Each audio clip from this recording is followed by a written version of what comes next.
Good evening all of you. आज हम बात करेंगे रिब्स के ऊपर, ठीक है, जो हमारा एक्सियल स्केलेटन का पार्ट है उस पर हम बात करेंगे। अभी तक जो हमने बात किया है वो एक्सियल स्केलेटन की बात किया है, ठीक है। एक्सियल स्केलेटन में क्या क्या आता है, हमारा skull, sternum, ribs, hyoid bone और वर्टिब्रल कॉलम, ठीक है। अभी हम एक्सियल के अंदर ही हम रिब्स के ऊपर बात करेंगे। तो रिब्स हमारी कितनी होती है, रिब्स मीन्स पसलियाँ कितनी होती हैं, टोटल 24 होती हैं, ठीक है। रिब्स टोटल कितनी होती हैं, 24 होती हैं, 24 होती हैं। और पेयर में पूछता है तो कितनी होती हैं, 12 पेयर, मतलब 12 जोड़ी, ठीक है, 12 जोड़ी होती हैं। अब जो हमारी रिब्स हैं जिससे फंसी होती हैं, रिब्स हमारी जिससे फंसी होती हैं उसको क्या बोलते हैं, स्टर्नम, जो संख्या में 1 होती है।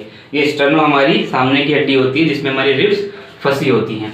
ये यहाँ पे ये स्टर्नम बनी है, आप देख सकते हो, ठीक है।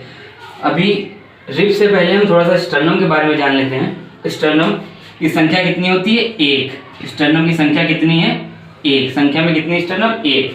स्टर्नम के 3 पार्ट हैं, ठीक है। स्टर्नम के कितने पार्ट हैं, 3 पार्ट हैं। सबसे पहला है मेनोब्रियम, ये वाला हमारा मेनोब्रियम, दूसरा है बॉडी, तीसरा है Z5, ठीक है। अब हम बात करते हैं ये कहाँ कहाँ पे इनकी लोकेशन होती है। ये हमारी स्टर्नम है, ये हमारी स्टर्नम है। सबसे ऊपरी पार्ट जो होगा ये वाला ऊपरी पार्ट, इसको हम क्या बोलते हैं, मेनोब्रियम, ठीक है, M फॉर मेनोब्रियम। बीच का जो पार्ट होता है ये बीच वाला, इसको हम बोलते हैं बॉडी। और जो लास्ट का पार्ट होगा, लास्ट वाला पार्ट, सबसे निचला भाग, इसको हम बोलते हैं Z5, ठीक है। ये 3 पार्ट होते हैं। कभी कभी क्वेश्चन पूछता है कि Z5 कहाँ की हड्डी है, तो आपको पता होना चाहिए Z5 स्टर्नम की बोन है, जो स्टर्नम का निचला भाग है। ये आपको पता होना चाहिए, बहुत इंपॉर्टेंट क्वेश्चन है। ये सब चीजें आपको देखनी पड़ेगी एक बार। मेनोब्रियम, बॉडी, Z5 ये किसका पार्ट है, स्टर्नम का पार्ट है। अब हम बात करते हैं रिब्स के ऊपर। तो रिब्स हमारी यहाँ पे कितनी है, ट्रू रिब्स, फॉल्स रिब्स और फ्लोटिंग रिब्स। तो सबसे पहले हम बात करते हैं ट्रू रिब्स की। ट्रू रिब्स मतलब होता है असली पसलियाँ, ठीक है। वो संख्या में कितनी होती हैं, 7। ट्रू रिब्स कितनी होती हैं, 7। फिर हम बात करते हैं फॉल्स रिब्स की, मतलब बनावटी पसलियाँ, वो कितनी होती है संख्या में, 5। और फिर उसी में 5 में ही 2 हमारी आती है फ्लोटिंग रिब्स, जिनको हम बोलते हैं तैरती हुई पसलियाँ। वो कितनी होती हैं, 2 होती हैं। अब ये एक मैंने छोटा सा प्रयास किया है अपना रिब्स बनाने का, तो अब इसमें हम समझते हैं कि ट्रू रिब्स कहाँ पे हैं। ट्रू रिब्स हमारी कितनी होती है, 7। तो हम बात करते हैं, यहाँ पे देखिएगा 1 2 3 4 5 6 7, 1 2 3 4 5 6 7, यहाँ से और यहाँ तक ये 7 जो कौन सी हैं, ट्रू रिब्स,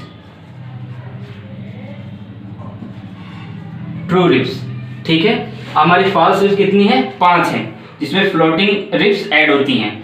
तो हम 5 की बात करते हैं, 1 2 3 और 2 यहाँ पे, ये 5 टोटल, ठीक है। तो ये कितनी हो गई, 5 हो गई फॉल्स रिब्स।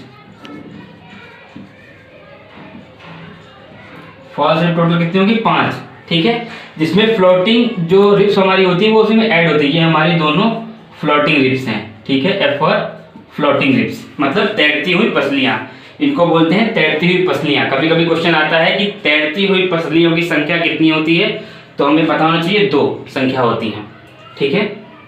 हमारा रिब्स में सिर्फ इतना ही था। अब हम आगे बात करते हैं वर्टिब्रल कॉलम पे। अभी हम बात कर रहे थे किसके ऊपर, रिब्स के ऊपर हम बात कर रहे थे। तो रिब्स हमारी कितनी थी, संख्या में 24 थी और जोड़े में 12 थी, मतलब 12 पेयर थी वो, जिसमें हमारी 7 थी ट्रू रिब्स और 5 थी फॉल्स रिब्स। वो भी जोड़े में थी। ट्रू रिब्स हमारी 7 जोड़े में होती हैं और फॉल्स रिब्स हमारी 5 जोड़े में होती हैं।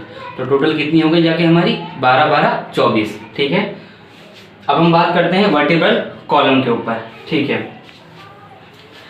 26 फॉर अडल्ट, जो वर्टिब्रल कॉलम होती हैं वो अडल्ट में कितनी होती हैं, 26 होती हैं, ठीक है। और 33 फॉर चिल्ड्रेन, और जो बच्चों में होती हैं वो कितनी होती हैं, 33 होती हैं।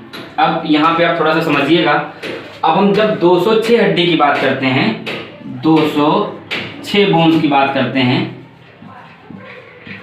ठीक है, 206 बोन्स की बात करते हैं, तो वहां पर वर्टिब्रल कॉलम कितनी होंगी, 26 होंगी।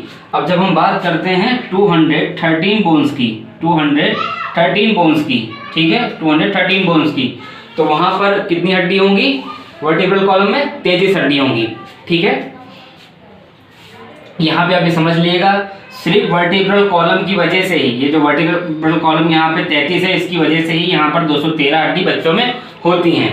जब धीरे धीरे बच्चा बड़ा होता है तो वो हड्डी कन्वर्ट होकर के एक एक हो जाती है, हम आगे भी पढ़ेंगे। तो वहाँ पे हमारी टोटल कितनी हड्डी हो जाती है? 206 हड्डी हो जाती हैं। अब एक मैंने यहाँ पे एक डायग्राम बनाने का प्रयास किया है वर्टिब्रल कॉलम का, अच्छे से आप देखिएगा। ये वर्टिब्रल कॉलम का एक डायग्राम है, अच्छे से देखिएगा, ठीक है। सबसे पहले जो हमारी 7 जो बोन होंगी, ठीक है, उनको हम क्या बोलते हैं? सर्वाइकल बोन, ठीक है। संख्या में कितनी होंगी सर्वाइकल बोन? 7 होंगी। सबसे जो ऊपरी भाग होगा हमारा ये वाला, ठीक है, इसको बोलते हैं सर्वाइकल बोन। तो संख्या में कितनी होंगी? ये 7 होंगी। उसके जो नीचे जाएंगे जस्ट, फिर आता है हमारा थ्रोसिस, ठीक है, हमारा थ्रोसिस। तो इसमें कितनी होती है? 12। संख्या कितनी है इसमें? 12। कहीं कहीं पे थोरेक्स भी लिखा होता है, ठीक है, तो आप एक बार देख लीजिएगा। तो हमारी संख्या कितनी होती है? 12 होती है उसमें। कहीं पे एग्जाम में थोरेक्स लिखा होगा, कहीं में थ्रोसिस लिखा होगा, तो कंफ्यूज नहीं होना है, बस संख्या याद रखनी कितनी है? 12 संख्या होती है। फिर जब उसके नीचे आ गया लंबर, लंबर की संख्या कितनी होती है? 5।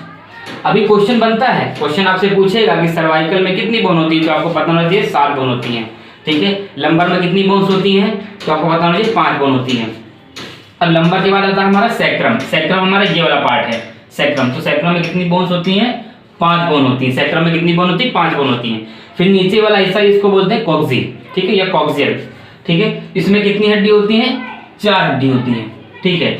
अब हम अभी काउंट करेंगे, हम 12 7 19, 19 और 5, 19 और 1 20 और 4 24, 24, 24 और 5 29, 29 और 4 33, ठीक है। तो 33 यहाँ पर आ रहा है, 33 फॉर चिल्ड्रेन, ठीक है। अगर हम ऐसे काउंट करते हैं 33 हमारी जो वर्टिब्रल कॉलम आ रही हैं, तो वो किसमें आती है? चिल्ड्रेन में। अब सैक्रम क्या होती है? फ्यूज्ड होके, सैक्रम फ्यूज्ड होके एक हो जाती है। सैक्रम की हम बात कर रहे हैं, सैक्रम की फ्यूज्ड होके ये एक हो जाएगी। और कॉक्सी फ्यूज्ड होके, कॉक्सी हमारी फ्यूज्ड होके एक हो जाएगी। कितनी हो जाएगी? ये फ्यूज्ड होके एक हो जाएगी। तो अब हम काउंट करते हैं, 12 7 19, 19 और 1 20 और 5 25 और 1 26। तो 26 अब कहाँ आ गई? 26 फॉर अडल्ट। बड़ों में कितनी होती हैं? 26 होती हैं, ठीक है। नेक्स्ट वीडियो में बात करेंगे एपेंडिकुलर स्केलेटन के ऊपर। Appendicular skeleton divided into 2 part. First is upper limb, second is lower limb. हम कल अपर लिम्ब और लोअर लिम्ब, ठीक है, हाथ और पैरों की हड्डी के बारे में बात करेंगे, उनकी लोकेशन के बारे में बात करेंगे और उनके फंक्शन उसके बारे में बात करेंगे।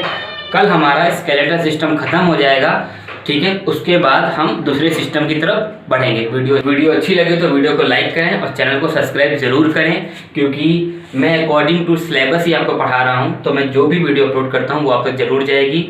जय हिंद, जय भारत।